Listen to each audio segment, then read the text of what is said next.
Video में हम discuss करेंगे ग्रुप थ्योरी को कैसे प्रिपेयर किया जाए, कौन कौन से टॉपिक स्किप किए जाए और किन पे ज़्यादा फोकस किया जाए। तो ग्रुप थ्योरी एक सबसे इम्पॉर्टेंट और इंटरेस्टिंग टॉपिक है अगर आप बात करो final semester BSc Punjab university में।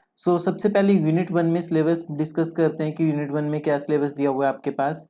सबसे पहले आपके पास ग्रुप्स है, तो ग्रुप्स में आपको एक चीज क्लियर होनी चाहिए कि ग्रुप की डेफिनेशन बिल्कुल प्रिसाइजली क्लियर होनी चाहिए। इसकी डेफिनेशन आपको पता होनी चाहिए और इसके एग्जाम्पल्स में से काफी बार क्वेश्चन आते हैं, जैसे आपके पास Q8 ग्रुप हो गया, परमुटेशन ग्रुप हो गया, या फिर ZN ग्रुप हो गया, इंटीजर्स मॉडुलो n। इस तरीके से एग्जाम्पल्स आपको सारे पता होने चाहिए। इसके मिनिमम आपको 8 से 10 एग्जाम्पल्स इसके करने पड़ेंगे प्रॉपरली, ठीक है।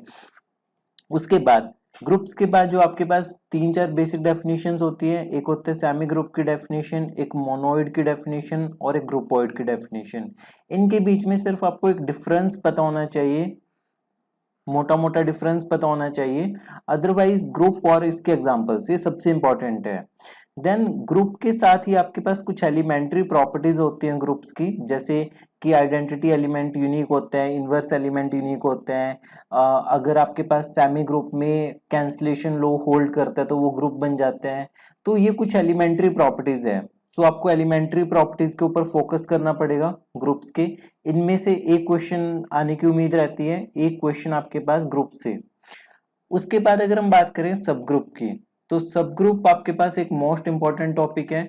इसका मतलब यही होता है आपके पास कि अगर आपके पास सेट ग्रुप का कोई एक छोटा पार्ट है, ग्रुप का एक छोटा पार्ट है जो खुद में ग्रुप है, तो उसे हम सब ग्रुप बोलते हैं, ठीक है। सब ग्रुप के लिए आपके पास कंडीशंस होती है कि कब कोई भी सेट सबसेट होगा जो जी का, वो सब ग्रुप कब होगा, ठीक है। यूनियन ऑफ टू सब ग्रुप होगा या नहीं होगा, इंटरसेक्शन ऑफ टू सब ग्रुप होगा या नहीं होगा, फिर आपको कोसेट्स निकालने एंड ऑल दैट।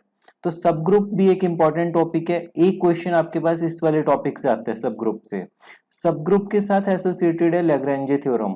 लैग्रेंजे थ्योरम क्या कहती है कि अगर आपके पास जी कोई फाइनाइट ग्रुप है, इंपॉर्टेंट है कि जी को फाइनाइट ग्रुप होना पड़ेगा, तो ऑर्डर ऑफ जो सब ग्रुप है वो डिवाइड करेगा ऑर्डर ऑफ जी को। यहाँ पे ये समझना इंपॉर्टेंट है कि डिविजिबिलिटी में 2 डिवाइड्स 4 हम ऐसे लिखते हैं, ठीक है, ना कि ऐसे लिखते हैं कि 4 इज डिवाइडेड बाई 2। हम लिखते हैं 2 डिवाइड्स 4, इसे रीड करते हैं 2 डिवाइड्स 4।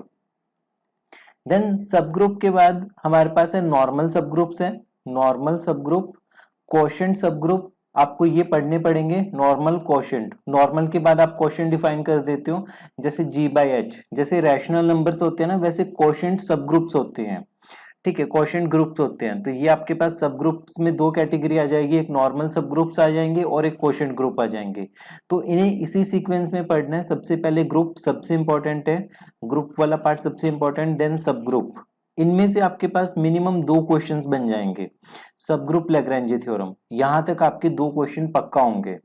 इन केस अगर आपको नॉर्मल सब ग्रुप एंड क्वेश्चन ग्रुप्स में प्रॉब्लम भी आती है, पूरा सिलेबस नहीं भी करना चाहते हो, तब आप इस पार्ट को थोड़ा लाइटली ले सकते हो। अदरवाइज होमोमॉर्फिज्म आइसोमॉर्फिज्म पढ़ने के लिए आपको सीक्वेंस यही है कि आपको क्वोशंट ग्रुप पता होना चाहिए, क्वोशंट ग्रुप पता होना चाहिए और नॉर्मल ग्रुप पता होना चाहिए। होमोमॉर्फिज्म एंड आइसोमॉर्फिज्म, इसमें से आपके पास फंडामेंटल थ्योरम से 3-4 होमोमॉर्फिज्म और आइसोमॉर्फिज्म की, इनमें से 1 से 2 क्वेश्चन आने की उम्मीद रहती है। तो ये पढ़ने के लिए आपको नॉर्मल सब ग्रुप और क्वोशंट सब ग्रुप पढ़ना पड़ेगा। इस बुक की सबसे अच्छी बात यह है कि आप कुछ भी रैंडमली नहीं कर सकते और कुछ भी आपको एसएच क्रैमिंग पार्ट मिनिमम है अगर आप चीजों को समझते हो।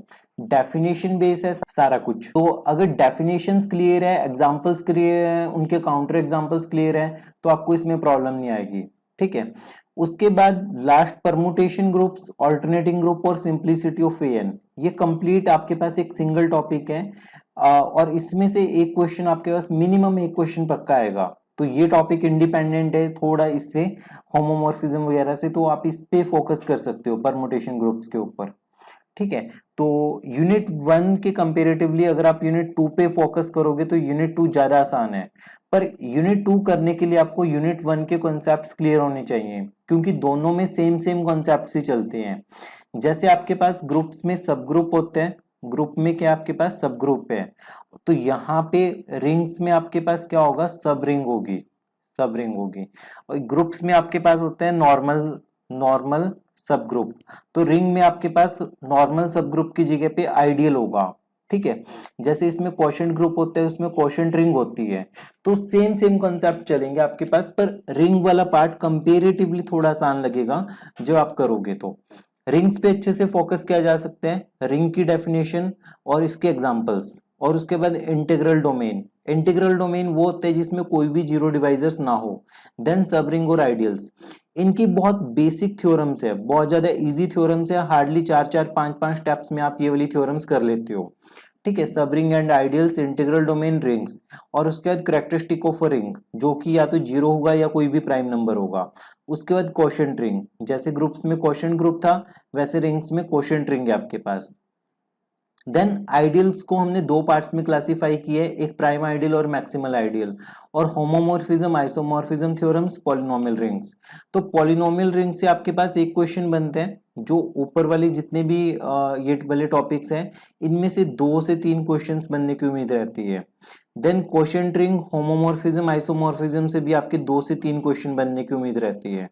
तो कंपेरेटिवली यूनिट 2 आसान रहेगी, और यूनिट 2 में जो होमोमॉर्फिज्म वाला पार्ट है वो भी कंपेरेटिवली आसान है ग्रुप्स के, ठीक है। कॉन्सेप्ट सेम है दोनों में, और आपको यूनिट 1 छोड़ नहीं सकते हो। ऐसा नहीं है कि आप डायरेक्ट यूनिट 2 पे आ सकते हो, ये पॉसिबल नहीं हो सकता।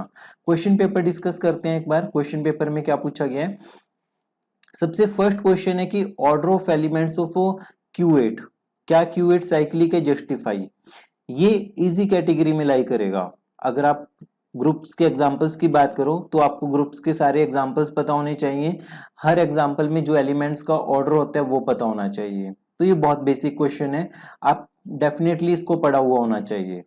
देन ये सेमी ग्रुप के ऊपर एक थ्योरम आ गई, और ये जो सबसे पहला टॉपिक जो हमने पढ़ा था ना कि ग्रुप्स में से एक क्वेश्चन पक्का आता है, तो ग्रुप में से एक क्वेश्चन पूरा बन गया आपके पास, ठीक है। ये एग्जाम्पल वाला क्वेश्चन है और ये थ्योरेटिकल है कि जी सेमी ग्रुप है, और अगर इसमें कैंसलेशन लो होल्ड करेगा तो वो ग्रुप बन जाएगा। तो ये आपके पास ग्रुप्स का क्वेश्चन है। नेक्स्ट सब ग्रुप्स के ऊपर है कि जो एच के है वो सब ग्रुप कब होगा। ये क्वेश्चन सब ग्रुप से बिलोंग कर रहे हैं, ठीक है, और ये ऑर्डर से बिलोंग कर रहे हैं, ये ऑर्डर ऑफ ग्रुप से है। तो ये 3-4 रिजल्ट है आपके पास कि कब कब order of A B order of A into order of B के इक्वल होगा। तो ये 3-4 क्वेश्चन है आपके पास, इस तरीके के कंडीशंस हैं। अगर वो कंडीशन वायलेट होती है तो आपको काउंटर एग्जांपल देना आना चाहिए। उसके बाद ये क्वेश्चन भी आप काउंट कर सकते हो कोसेट्स में से या फिर सब ग्रुप्स वाले टॉपिक से ही, बेसिकली लैग्रेंजी थ्योरम के बाद देखने को मिलेगा आपको। तो इसमें इंडेक्स ऑफ सब ग्रुप को डिफाइन करना है। सो डेफिनेशन वाला पार्ट आप कभी भी मिस मत करना, ये सबसे आसान पार्ट होता है, और डेफिनेशंस आपको क्लियर होंगी तभी आप थ्योरम्स का प्रूफ लिख पाओगे। तो इंडेक्स का मतलब होता है number of cosets of H in G, और हमें प्रूफ करना है कि जो index of G over H है वो order of G upon order of H के इक्वल होगा, ठीक है। देन ये क्वोशंट ग्रुप साइक्लिक है आपके पास, और जेड ऑफ जी सेंटर है। Basically Z upon Z, G upon Z G, G upon Z of G, ये आपके पास क्या है, ये साइक्लिक है, मतलब क्वोशंट ग्रुप आपके पास साइक्लिक है। तो आपको प्रूफ करना है कि जी एबिलियन होगा, तो ये वाला ग्रुप एबिलियन होगा। ये एक इंपॉर्टेंट थ्योरम है, ये मल्टीपल टाइम रिपीट हो रखी है ये वाली थ्योरम। उसके बाद नेक्स्ट क्वेश्चन जो लास्ट क्वेश्चन है ये परमुटेशन ग्रुप से आया हुआ है, पूरा क्वेश्चन परमुटेशन ग्रुप से है। इसमें आपको ये बताना है कि 6 ऑर्डर के केवल 2 ग्रुप एग्जिस्ट करते हैं, एक तो आप कह सकते हो Z6 और एक S3। इस तरीके से केवल 2 ग्रुप्स एग्जिस्ट करते हैं, पर आपको ये जनरल प्रूफ करना पड़ेगा। नेक्स्ट आपको कंप्यूट करना है ये P इनवर्स QP की वैल्यू, ये भी इजी क्वेश्चन है, ठीक है। आप ये वाला फर्स्ट क्वेश्चन और फोर्थ क्वेश्चन ये कंपेरेटिवली इजी क्वेश्चंस है, आप इन पे कमांड बना सकते हो। देन अगर यूनिट 2 की बात करें तो यूनिट 2 में हमारे पास आ गया सबसे पहले डिवीजन रिंग। उसके बाद बोला कि डिवीजन रिंग सिंपल रिंग होगी। सिंपल रिंग का मतलब है कि उसमें कोई भी और सब रिंग ना हो, ठीक है।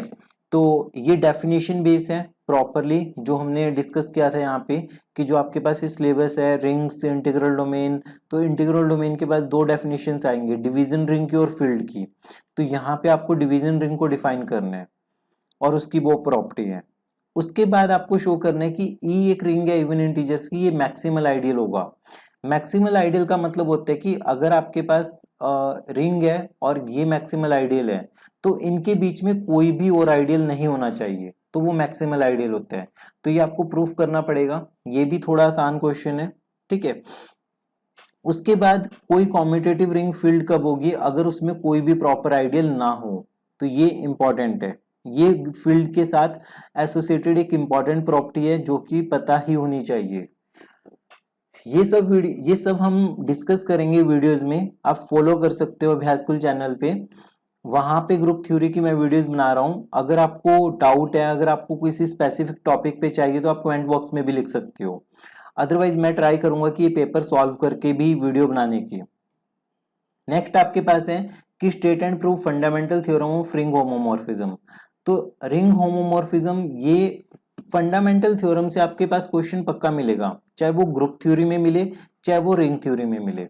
डेफिनेटली 1 से 2 क्वेश्चन, मतलब 6 नंबर आपके यहां से बनेंगे फंडामेंटल थ्योरम से। या तो वो ग्रुप थ्योरी का क्वेश्चन होगा या वो रिंग थ्योरी का क्वेश्चन होगा।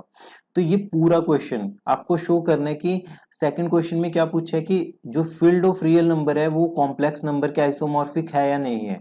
तो ये कभी हो नहीं सकती। आइसोमॉर्फिक का मतलब होता है कि बिल्कुल सेम, जैसे कॉन्ग्रुएंट ट्रायंगल पढ़ते थे ना आप, तो वैसे आइसोमॉर्फिक होता है कि बिल्कुल सेम सारी प्रॉपर्टीज वो सेम होल्ड करे।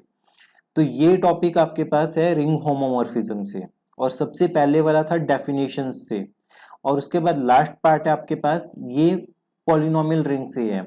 अगर R कोई इंटीग्रल डोमेन है तो R ऑफ x भी इंटीग्रल डोमेन होगा, जो पॉलिनोमियल रिंग है वो भी इंटीग्रल डोमेन होगी। और लास्ट में आपसे पूछा कि यूनिट्स क्या होंगी Z7x की, यूनिट्स बतानी है आपको Z7x की। तो यूनिट का मतलब होता है कि जो इनवर्स एलिमेंट्स है वो सारे आपको डिस्कस करने हैं। ओवरऑल ये क्वेश्चन पेपर ऐसा भी नहीं है कि आप इसे सॉल्व ना कर पाओ, ठीक है, पर आपको प्रॉपर सिटिंग देनी पड़ेगी, प्रॉपर इसको टाइम देना पड़ेगा। ये ऐसा पेपर नहीं है कि आप लास्ट के 1 हफ्ते में पढ़ के क्लियर कर लो, कभी नहीं कर पाओगे। और थ्योरम्स को आपको इसको मल्टीपल टाइम रिपीट लिखना पड़ेगा, राइटिंग में लिखना पड़ेगा, ठीक है। ऐसा नहीं कि पढ़ लिया आपने तो आप क्रैम कर लोगे, कभी नहीं क्रैम कर पाओगे। मोर ओवर डिस्कस करो, जितना भी डिस्कस कर सकते हो अपने फ्रेंड्स के साथ, टीचर के साथ, किसी के साथ भी डिस्कस करो। डेफिनेशंस पे सबसे ज्यादा फोकस रखना, डेफिनेशन और एग्जांपल्स पे। अगर ये चीज क्लियर है ना आपको, तो थ्योरम्स में जब भी थ्योरम आप कर रहे हो तो थ्योरम के पैरेलल आप डेफिनेशन या एग्जांपल चला सकते हो, ताकि थ्योरम समझने में आसानी हो, ठीक है। तो ये इंपॉर्टेंट टॉपिक है, इसे स्किप नहीं कर सकते हो आप। इन केस अगर आपको प्रॉब्लम आ रही है किसी भी टॉपिक में, इसमें आपको डाउट आ रहा है कि ये पर्टिकुलर थ्योरम कैसे हुई, ये पर्टिकुलर क्वेश्चन कैसे हुआ, तो आप मुझे शेयर कर सकते हो, कमेंट बॉक्स में लिख सकते हो, व्हाट्सएप कर सकते हो, ठीक है। पर आपको ये पढ़ना शुरू करना पड़ेगा और लिख के करना पड़ेगा, प्रैक्टिस बहुत जरूरी है इसमें। फर्दर ये इंपॉर्टेंट इसलिए भी है कि अगर आप कल को कॉम्पिटिटिव एग्जाम्स में जाते हो, जैसे आईआईटी जैम का एग्जाम देते हो या यूपीएससी में मैथ्स ऑप्शनल लेते हो, ठीक है, या फिर आप एमएससी मैथ्स में परस्यू करते हो, कल को आप टीचिंग एग्जाम मैथ के पॉइंट ऑफ व्यू से देते हो, तो उन सब में आपके पास ग्रुप थ्योरी से क्वेश्चंस पूछे जाते हैं। तो आप इसे अभी लाइटली नहीं ले सकते हो, और ये सही टाइम है प्रिपरेशन शुरू करने का।